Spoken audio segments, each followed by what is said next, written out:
Boa tarde, presidente Davi Alcolumbre. Boa tarde, doutor Paulo Gonedo. Boa tarde, senador Flávio Dino. Doutor Paulo, que conheço desde 2019, quando o senhor também já pleiteava essa vaga de Procurador-Geral da República, e Deus quis que o senhor estivesse aqui hoje, sendo indicado fora, inclusive, sem necessidade de lista tríplice, como era no caso à época. E, senador Flávio Dino, o senhor sabe que está sendo julgado aqui hoje pela sua trajetória política e não pelo seu histórico no Poder Judiciário. E obviamente, que o que fica na memória de todos os parlamentares aqui, em especial dos senadores, e é para esse público que eu pretendo fazer a minha fala aqui hoje, que é o público-alvo de Vossas Excelências, o voto dos senadores aqui, a imagem que fica são dos seus 11 meses como ministro da Justiça. Em tom belicoso, às vezes em tom de deboche, quando esteve aqui nessa casa, tratando parlamentares com desdém. Eu próprio tive essa má oportunidade de, quando o senhor esteve aqui na Comissão de Segurança Pública, em que eu tratava de um assunto sério, a DPF 635, que foi juizada pelo partido de Vossa Excelência, o PSB, que infelizmente, desde 2019, quando foi impetrada, e logo na sequência, em função da pandemia, uma decisão foi tomada pelo ministro Fachin, que inviabilizou o trabalho das polícias. Hoje o Rio de Janeiro, ele virou grande bunker de criminosos do Brasil inteiro. Aqui é a reportagem de julho desse ano, quase 400 bandidos de outros estados foram presos no Rio de Janeiro, só nos primeiros 7 meses de 2022.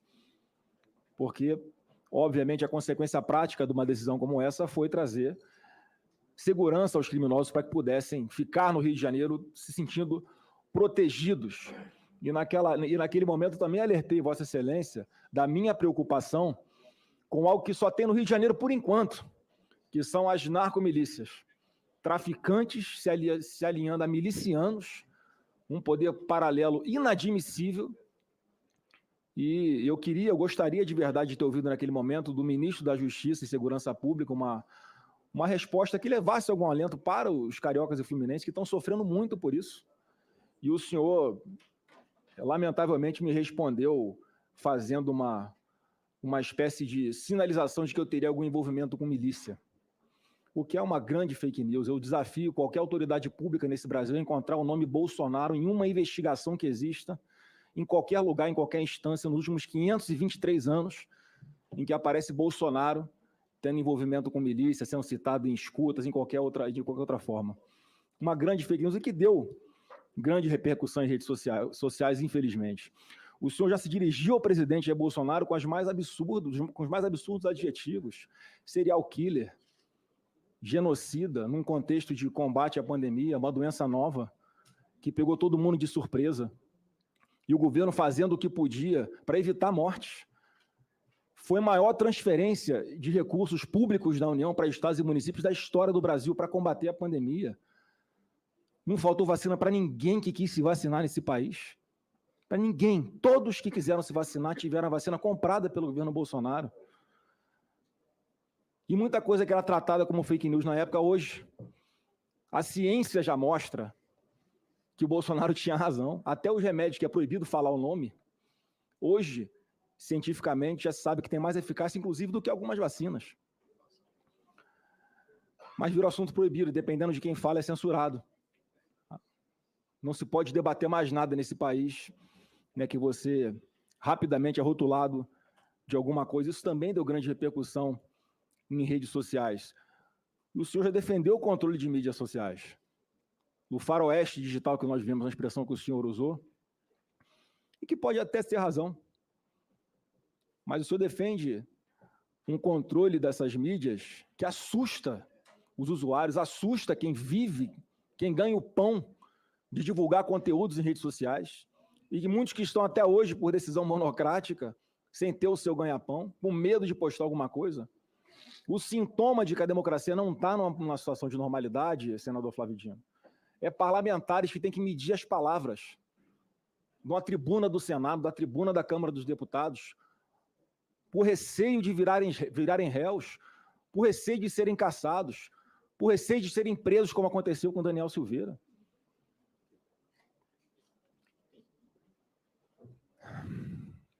E, como eu disse, assuntos que são previamente proibidos, doutor Paulo Gonde, de ser discutido dependendo de quem fala. Por exemplo, a urna eletrônica. Que o presidente Bolsonaro sempre defendeu que houvesse mais segurança, mais transparência, e que se não fosse a ingerência do então presidente do TSE, ministro do Supremo Tribunal Federal, aqui nessa casa, senador Davi, nós teríamos aprovado a PEC que garantia o comprovante impresso ao lado da urna eletrônica, e hoje o Brasil não tinha nenhum cidadão questionou o resultado das eleições. Tudo pode evoluir. Os pensamentos, o que pensava lá atrás com relação ao que pensa hoje, faz parte do amadurecimento, só o que não pode evoluir é a urna eletrônica. E já disse isso a Vossa Excelência, presidente Davi, se tivéssemos aprovado não tinha 8 de janeiro, não tinha questionamento, e eu acredito que não estaríamos numa situação tão belicosa como estamos hoje no Brasil inteiro, porque a Constituição Federal do Paulo Gonde não valeu o presidente Bolsonaro. Defender mais transparência, mais segurança no processo eleitoral é ser acusado de ser ditador e autoritário, quando é o contrário. Alguém que sempre falou que jogava dentro das 4 linhas desse livro sagrado, que está pagando, sendo retirado covardemente do jogo político nesse Brasil, mas ao contrário do que muitos pensavam, hoje a realidade se impõe e mostra como Bolsonaro está forte, como Bolsonaro é amado pelo povo brasileiro e como Bolsonaro vai influenciar muito ainda em qualquer eleição que venha a ser disputada enquanto ele estiver vivo. Graças a Deus. E me preocupa muito, senador Flávio Dino, as ações que o senhor tomou enquanto ministro da Justiça e Segurança Pública com relação à Polícia Federal. Porque o senhor, em várias situações, determinava que a Polícia Federal instaurasse inquéritos invariavelmente contra parlamentares que não são de esquerda ou que são de oposição ao governo Lula. Fica na aparência de que, até como foi dito em algum momento, que a Polícia Federal é sua. E só para citar mais um exemplo, senador Flávio Dino, sobre a preocupação de todos nós parlamentares com relação ao uso da Polícia Federal para um fim não republicano. O senhor determinou a instauração de inquérito pela FF para investigar o presidente Bolsonaro por genocídio de Yanomamis. Todos aqui são testemunhas, o Congresso participou diretamente do envio de recursos para cuidar desse tema sensível, dessa grande quantidade inaceitável de mortes, inclusive de crianças Yanomamis. O governo destinando, inclusive, as Forças Armadas, que em muitos locais é a única instituição que chega para prestar o serviço humanitário a essas pessoas. E só nesses 11 meses de governo Lula, a situação está igual ou pior. E, obviamente, a gente não vai ver a Polícia Federal instaurando inquérito contra o presidente Lula pelo genocídio, para investigar se há genocídio de Yanomamis. A preocupação é só essa aqui no Congresso Nacional. E o senhor me conhece pouco, né, nunca vai ouvir ilações de minha parte, acusações infundadas, e eu quero trazer um relato aqui, que obviamente não tem como provar, não sei se é verdade, e o senhor vai ter oportunidade de falar sobre isso, porque, presidente Davi, o debate que aconteceu sempre aqui com relação à indicação especial para o Supremo Tribunal Federal sobre como as pessoas iam tratar a política. Houve essa desconfiança, por exemplo, com o ministro André Mendonça, e na prática todos estão vendo que as desconfianças não eram justas, porque é um ministro correto, que se atém à Constituição Federal. E aqui, até, senador Flávio Dino, muitas pessoas acusam, eu acredito que até levianamente, que o senhor usou a Polícia Federal até para causar transtornos para aliados do governo Lula. Não sou eu que estou falando isso, são as conversas de bastidores aqui na política, com relação a um deputado federal do seu estado, que é ministro do governo Lula, que se falava aqui que ele estava tomando tanta pancada da imprensa, tanta força da Polícia Federal para investigar alguma coisa, que atribuiu até o senhor ter destinado a Polícia Federal para fazer uma investigação fora da curva contra ele. E eu, sinceramente, não acredito que a Polícia Federal é uma instituição que tem a sua independência, tem a sua seriedade, tem a sua autonomia. Se a gente acredita que a Polícia Federal virou uma polícia política, acabou o Brasil, acabou a democracia. Mas até isso colocaram na conta do senhor aqui. É importante que o senhor falasse sobre isso, porque senão fica a impressão de que, como eu disse, a Polícia Federal é de alguém e não uma instituição de Estado. Porque o que é que ficava no imaginário, senador Flávio Dino? Se tem uma Polícia Federal hoje que persegue até aliados do governo Lula, imagine com relação a quem é opositor ao governo Lula. E olha o imaginário onde chega, senador Flávio Dino. Imagina o senhor ministro do Supremo Tribunal Federal e dando as cartas ainda na Polícia Federal, porque o chefe da PF vai continuar sendo o amigo do Lula, indicado por proximidade. E sendo competente, não vejo nenhum problema nisso, porque há uma relação de confiança ali. Então, só para concluir, presidente, olha aqui como é curioso, porque hoje nós estamos vendo um político sendo indicado ao Supremo Tribunal Federal. E o normal seria a política estar satisfeita com isso. E não é o que está acontecendo. Há uma resistência grande ao seu nome, senador Flávio Dino, exatamente por esse histórico. Quando era para ser o contrário. E eu quero, para concluir aqui, trazer a público, senador Davi, eu não sei se já falei pessoalmente para Vossa Excelência, mas eu acho que é importante. O então presidente Bolsonaro, quando na indicação do ministro André Mendonça, virou para mim e falou: Flávio, você não quer, o que você acha de você ser indicado para o Supremo Tribunal Federal, já que se discutia que a indicação fosse de um evangelho, como ele havia prometido na campanha eleitoral. Eu falei: presidente, apesar de eu ser advogado, o que eu sou é político, o que eu gosto de fazer é política. Indique o nome do André Mendonça, que é preparado para essa missão, e eu vou poder ajudar muito mais o senhor aqui no Senado Federal. E eu acredito que com a ajuda do presidente Davi, eu acho que eu teria até alguma chance de passar aqui no Senado Federal. E, para concluir, presidente, a minha pergunta ao senador Flávio Dino, eu, sinceramente, senador, a foto do que eu estou vendo aqui hoje é muito diferente do filme que nós vemos do senhor, em especial na política brasileira. Então, fica assim a pergunta, eu acho que é importante o senhor, até para distensionar, como foi dito aqui várias vezes, eu quero crer que isso vai acontecer caso o senhor seja aprovado, qual vai ser, de verdade, o Flávio Dino no Supremo Tribunal Federal, em especial, qual vai ser o tratamento com relação aos políticos? Com a palavra, o senador Flávio Dino. Bem, vamos lá. Só perdão, Vossa Excelência não fez Essa pergunta para o doutor Paulo? Não. Com muita alegria responder os questionamentos do senador.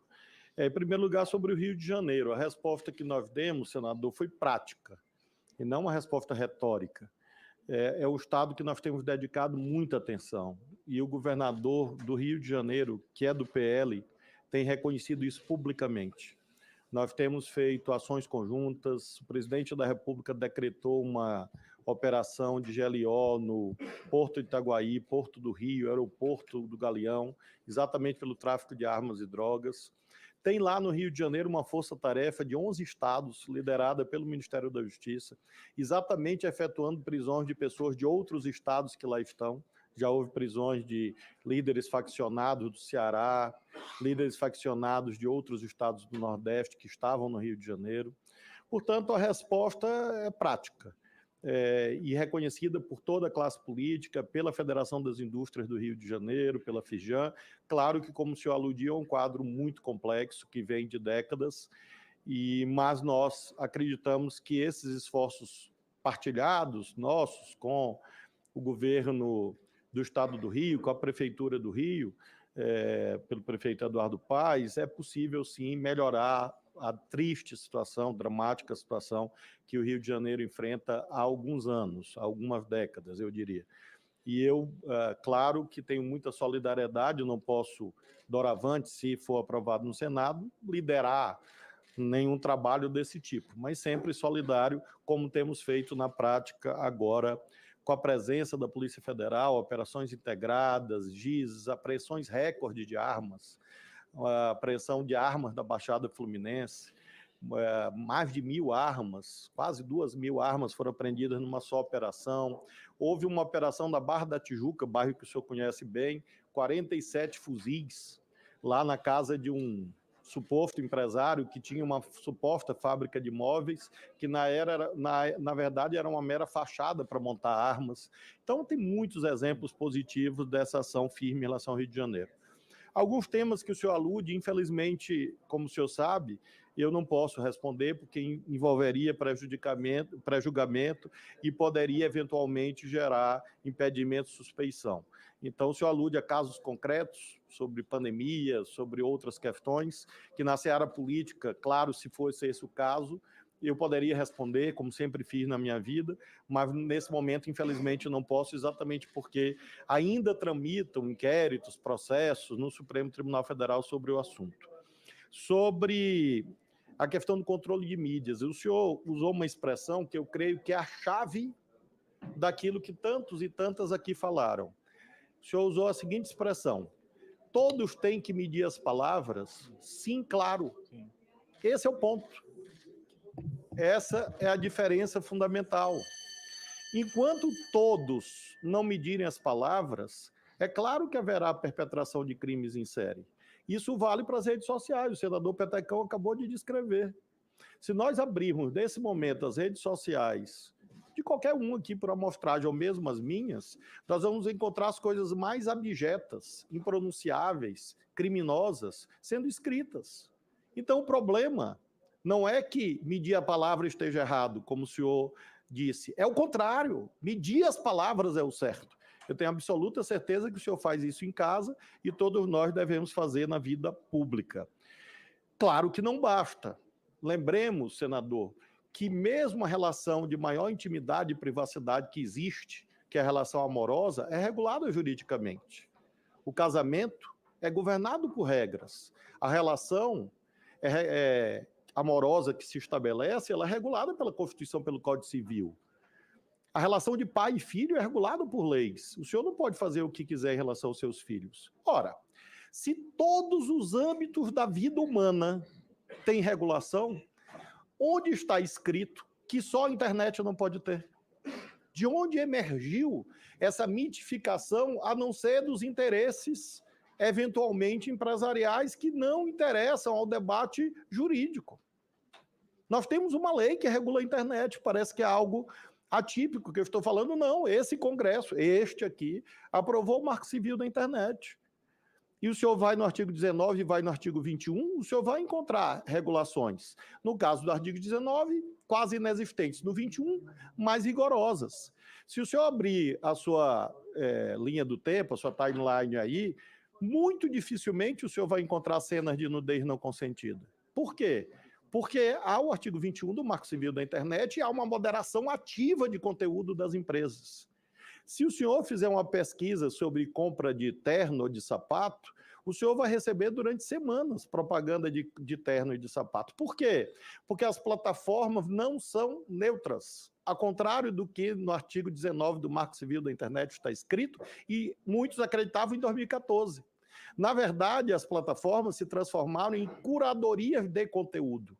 Ora, se você tem uma atividade empresarial qualquer destinada ao lucro, qual que não é regulada? Se alguém estabelece um comércio num shopping, tem regulação. Se alguém abre uma farmácia, tem regulação. Uma indústria também tem. Então, é realmente um debate de vanguarda. E veja, considero que é o debate jurídico mais importante do século XXI. Porque nós estamos no limiar do perecimento das condições de se realizar eleições, com o abuso da inteligência artificial. Todas as senhoras e os senhores sabem disso. E não vai haver regras? Imaginemos a inteligência artificial servindo, como hoje há nas plataformas, a incitação de crimes. Eu vi, senador, incitação de suicídio de jovens. Eu vi jovens chantageando outros jovens. Eu vi meninos chantageando meninas para praticarem atos de vilipêndio sexual. Os seus filhos estão expostos a isso e as crianças e jovens do Brasil estão expostos a suicídios sendo transmitidos ao vivo. Isto é ditatorial, tratar disto? Ou é preservar os valores mais sagrados que a civilização humana conseguiu erigir? Da vida, da integridade física. Então é isso que eu sustento, e sustento com convicção, a partir de critérios jurídicos. Nenhuma atividade empresarial é desregulada. Nenhuma atividade humana é desregulada. E não há argumento de intimidade e privacidade. Porque no recesso do lar há regras jurídicas. Os homens podem bater nas suas esposas? Os homens podem matar suas companheiras? Não. E alguém vai falar de liberdade? Para matar? Para discriminar? Para ofender? Para crianças, repito, crianças serem vítimas de toda sorte de abusos. E aí, de fato, eu tenho uma convicção jurídica, veja, jurídica, de que o caminho da União Europeia é um caminho virtuoso. A União Europeia, que é o berço, junto com o Oriente Médio, da civilização que nós construímos nas Américas. Então, a União Europeia oferece o caminho de regulação. O professor Gonnet, versado nesses temas, também estuda essas matérias. Finalmente, sobre inquéritos. Repito o quanto disse. Todos os inquéritos que eu enviei, requisitei, etc., estão por mim assinados. Todos estão lastreados no artigo 145, parágrafo único do Código Penal e na Lei 10.446 de 2002. Eu jamais aludi a pessoas, e sim a fatos. Não existe inquérito para investigar pessoas. Existe inquérito para investigar fatos. Então, jamais eu antecipei juízos de valor. Apenas encaminhei fatos. E lembro que os inquéritos não tramitam no Ministério da Justiça. Eles tramitam numa das polícias mais reconhecidas no mundo, que é a Polícia Federal do Brasil. E tramitam perante o Ministério Público e o Poder Judiciário. E eu quero aqui homenagear, sim, toda a equipe da Polícia Federal, liderada pelo Dr. Andrei, pelos delegados, agentes, que tem feito um trabalho notável em relação a esses assuntos. E afirmo ao senhor, jamais a Polícia Federal foi por mim usada para fins políticos, a não ser aquilo que a lei manda. E se eu não tivesse feito, aí que eu estaria cometendo um crime de prevaricação. Se você tem um indício de um crime, você tem que encaminhar a autoridade competente, e foi isso que eu fiz. Em relação, claro, ao papel de ministro do Supremo Tribunal Federal, é óbvio que é diferente. E quero, portanto, afirmar cabalmente que é falso, absolutamente falsa, a ideia que existem duas pessoas aqui. Não existe só uma, na sua integralidade, com a sua história e com a sua trajetória. Agora, esta pessoa tem a maturidade para entender que quando você está no debate político, você atua de uma forma. Quando você está numa missa, que eu frequento, você atua de outra forma. Quando você está na praia, você atua de outra forma.